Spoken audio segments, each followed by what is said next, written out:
1998년 7월 12일 아침 파리 외곽의 한 호텔 방에서 비명소리가 들렸습니다.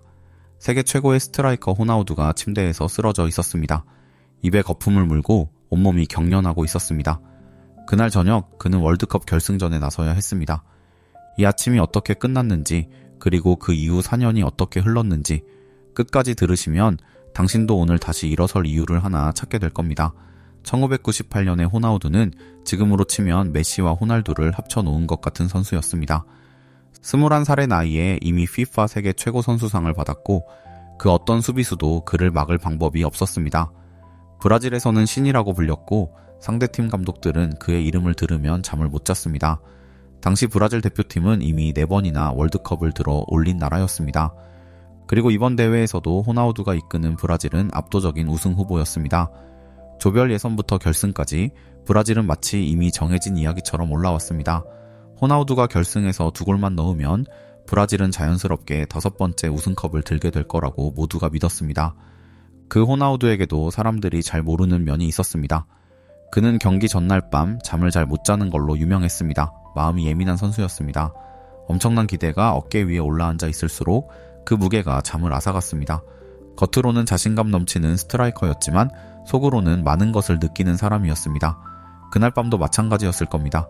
결승 전날 밤 호텔 침대에 누워 천장을 바라보며 뜬 눈으로 시간을 보냈을 겁니다. 그런데 그 다음날 아침에 벌어진 일은 잠을 못 잔 것과는 차원이 달랐습니다. 7월 12일 이른 아침 호텔 복도가 갑자기 소란스러워졌습니다. 호나우두의 룸메이트 동료 선수 호베르투 카를로스가 방에서 뛰쳐나왔습니다.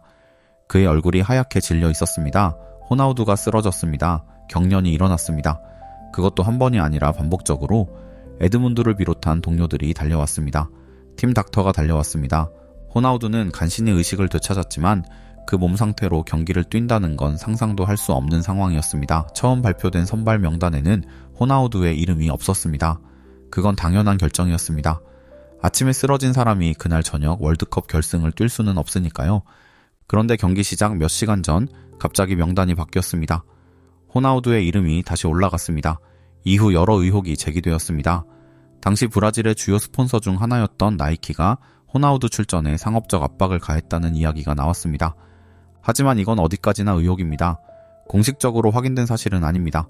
진실이 무엇인지는 지금도 완전히 밝혀지지 않았습니다.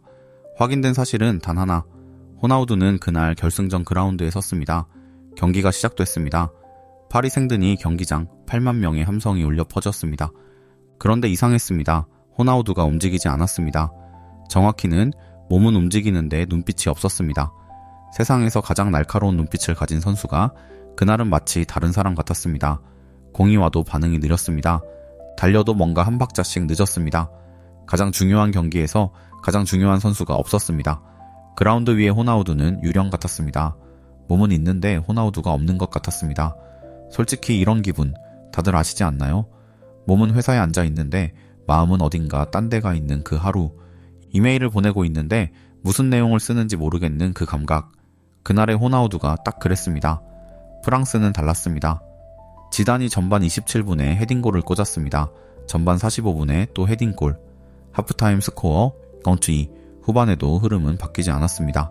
에마누엘 푸티가 후반 추가 시간에 쐐기골을 꽂았습니다. 브라질이 무너졌습니다. 호나우두는 단 한 번도 상대 골문을 위협하지 못했습니다. 경기가 끝나고 호나우두는 그라운드 위에 멍하니 서 있었습니다. 8만 명의 함성이 프랑스를 향하고 그는 그 소리 속에 혼자 있었습니다. 무슨 생각을 했을까요? 아침에 쓰러졌던 그 기억이 아직 몸 어딘가에 남아 있었을까요? 아니면 아무 생각도 나지 않았을까요? 그저 모든 게 멈춰버린 것 같은 그 감각만. 그리고 그 다음 해 호나우두에게 또 다른 일이 찾아왔습니다. 무릎 부상이었습니다. 1999년 무릎 힘줄이 파열됐습니다. 수술을 했고 재활을 했습니다. 다 나아가는가 싶었는데 2000년에 반대쪽 무릎이 또 파열됐습니다. 2번 연속으로 같은 부상, 수술 때에 2번. 축구선수에게 무릎은 전부입니다. 무릎이 2번 무너지면 커리어가 끝나는 선수들이 대부분입니다. 세상이 말했습니다. 호나우두는 끝났다고. 한때 최고였지만 이제 과거의 사람이라고. 기사가 나왔고 전문가들이 분석했습니다. 그 분석의 결론은 대부분 같았습니다. 더 이상 예전의 호나우두는 없다고. 하지만 그 재활실 안에서 호나우두는 매일 무릎을 움직였습니다. 아무도 보지 않는 시간에 카메라도 함성도 기대도 없는 시간에 그냥 무릎을 굽혔다 폈습니다. 이게 가장 솔직한 재기의 방식입니다.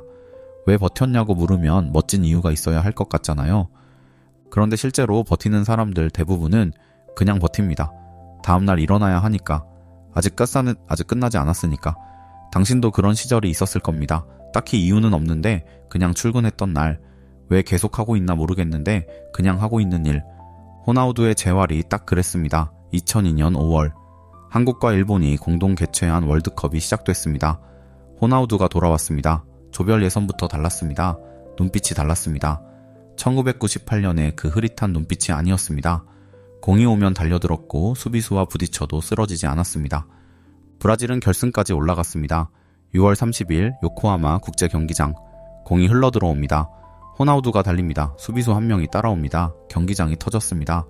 호나우두가 두 팔을 벌렸습니다. 소리를 질렀습니다. 눈을 감았다가 떴습니다. 그 표정을 본 사람들은 압니다. 그게 단순한 골세리머니가 아니었다는 걸, 4년을 버텨온 사람의 얼굴이었다는 걸. 재활실에서 혼자 무릎을 굽혔다 폈던 그 시간이 그 표정 안에 있었습니다. 호나우두가 또 달렸습니다. 브라질이 우승했습니다. 호나우두는 그 대회에서 8골을 넣었습니다. 월드컵 한 대회 최다 득점 기록이었습니다. 4년 전 아침 호텔방에서 경련하며 쓰러진 사람, 2년 가까이 수술대에 오르내린 사람, 세상이 끝났다고 했던 사람, 그 사람이 역대 월드컵 역사에서 가장 많은 골을 넣었습니다. 가끔 이런 생각을 합니다. 지금 내가 가장 힘든 이 순간이 나중에 보면 뭔가의 직전이었으면 좋겠다고. 그런데 문제는 지금은 모른다는 겁니다. 지금 이 시간이 밑바닥인지 아니면 더 깊은 바닥이 남아있는지, 그걸 모른 채로 버텨야 한다는 게 제일 힘든 거잖아요. 인정받지 못한 채로 버티는 것, 결과도 아직 없는 채로 버티는 것, 그게 제일 무겁습니다. 호나우두도 몰랐을 겁니다. 재활실에서 무릎을 움직이던 그 시간이 2002년 요코하마의 그 골로 이어질 거라는 걸, 그 골이 나오기 전까지는 그냥 버티는 것 뿐이었을 겁니다. 당신이 지금 버티고 있는 그 하루도 나중에 보면 뭔가의 직전일 수 있습니다. 그게 뭔지는 지금 모릅니다. 알 수가 없습니다. 하지만 그 가능성은 버텨야만 생깁니다. 이런 이야기를 계속 만들어갈 수 있는 힘이 됩니다. 호나우두는 결국 이렇게 증명했습니다. 가장 낮은 곳에 있었던 사람이 가장 높은 곳에 설 수 있다는 걸. 당신은 지금 어디에 서 있나요? 그리고 지금 이 순간을 4년 뒤에 당신이 돌아본다면 뭐라고 할 것 같나요?